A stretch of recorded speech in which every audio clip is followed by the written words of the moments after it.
Hola y bienvenido al programa de asesorías virtuales de la Brigada de Apoyo Educativo. Yo soy el profe Mike y hoy hablaremos sobre las razones, las proporciones y dónde se utilizan.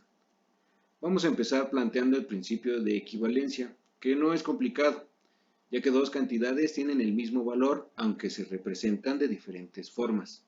En el ejemplo de la imagen podemos observar que aun cuando las rebanadas son de distinto tamaño, representan la misma cantidad de pizza, es decir, son equivalentes.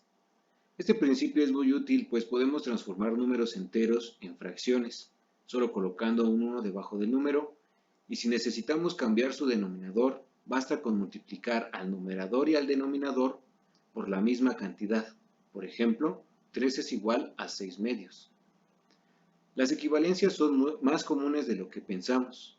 Las podemos encontrar en una receta de cocina, las unidades de medición, campañas de reciclaje y hasta en los precios de los tacos.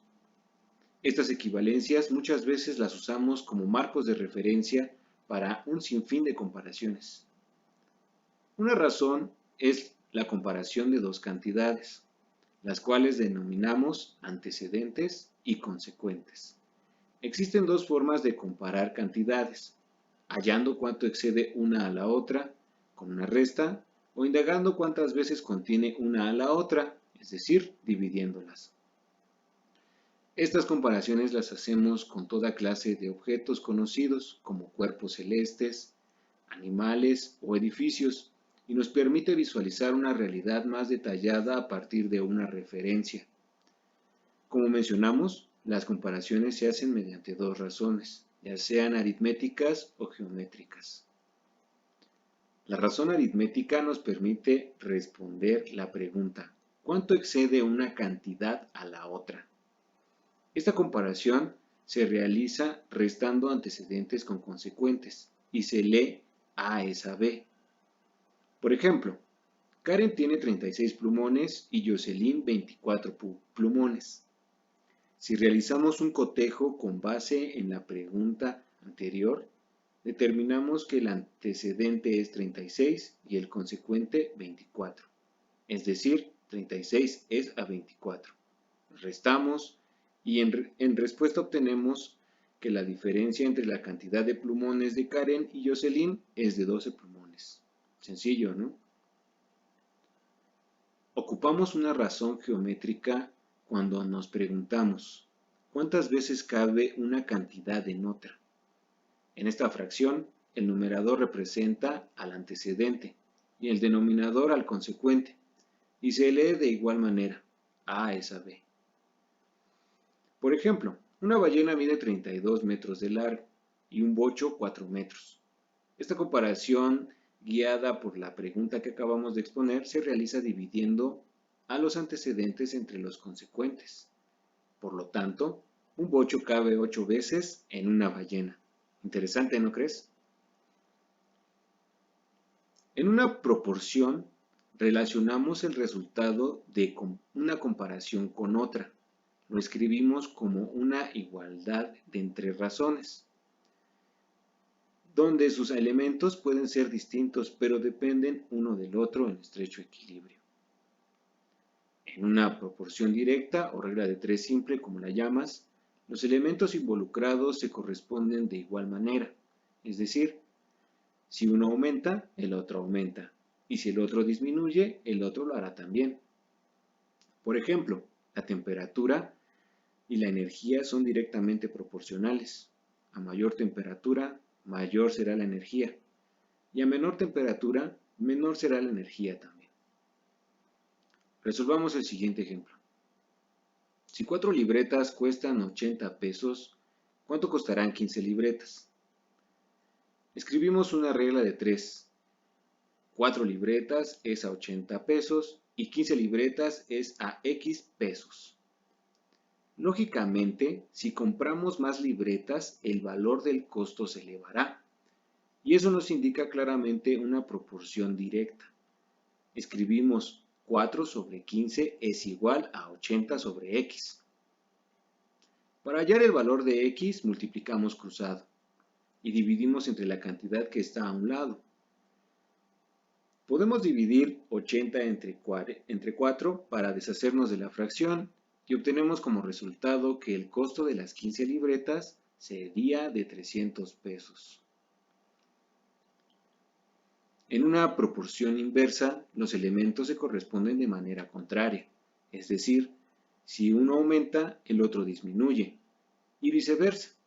Por ejemplo, la velocidad y el tiempo son inversamente proporcionales, pues a mayor velocidad, menor será el tiempo de tu recorrido, y si la velocidad es menor, el tiempo del recorrido será mayor. Vayamos al siguiente ejemplo.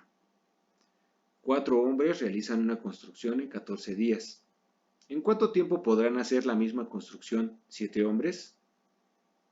Escribimos una regla de 3. 4 hombres es a 14 días, 7 hombres es a X días.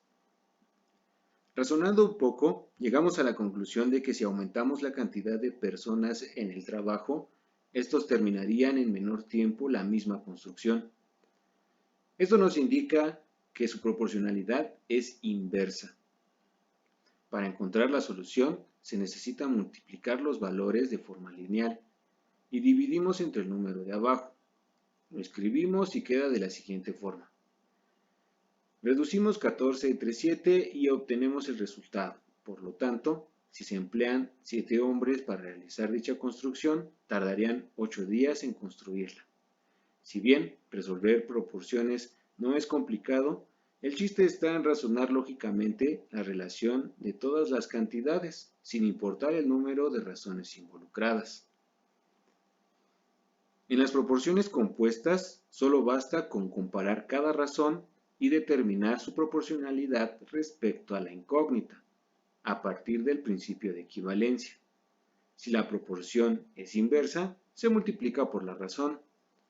Si la proporción es directa, se divide entre la razón o simplemente multiplicas por la razón invertida.